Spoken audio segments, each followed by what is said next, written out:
tourist in Shanghai paid about $1 Singapore and 90 cents for 2 bottles of mineral water. What came next raised a much bigger question.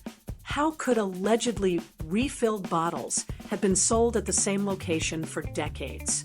The seller was reportedly an 80-year-old woman operating outside an animal park. On July 29th, the tourist noticed that the water tasted strange. One bottle carried a manufacturing date from September 2025. The other was dated February 2024. That made the tourist suspect the bottles were not genuine. Reports alleged that the woman collected empty branded bottles, filled them with tap water or river water, and sold them as mineral water. Even more surprising was the claim that she had been doing this for around 30 years. The case was apparently not new to the authorities. Chinese media had already reported on her activities as early as September 2025. Some bottles examined at the time allegedly contained cloudy liquid and visible sediment. Local enforcement officers reportedly advised her repeatedly to stop. However, officials were said to have difficulty taking stronger action because of her age. Whenever they tried to intervene, she would allegedly lie on the ground. Officials said they would contact her village and try to prevent the practice from happening again. Here is the part that deserves closer attention.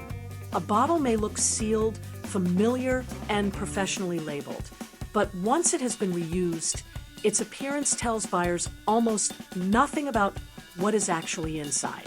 Tourists are especially vulnerable. They may be thirsty, unfamiliar with the area, and unlikely to inspect a low-cost purchase carefully. The price also matters.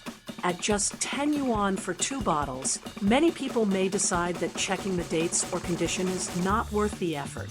That creates an enforcement challenge. Each transaction is small, but the possible harm grows when the same behavior continues for years. The woman's age may explain why officers handled her carefully. However, compassion for an elderly seller and protection of the public should not be treated as opposing choices. Authorities could restrict her access to the selling location, remove suspicious stock, and involve her family or village officials before another customer buys the water. This story is not only about one unusual roadside seller. It shows how familiar packaging can create instant trust, even when the contents cannot be verified. For consumers, the practical lesson is simple.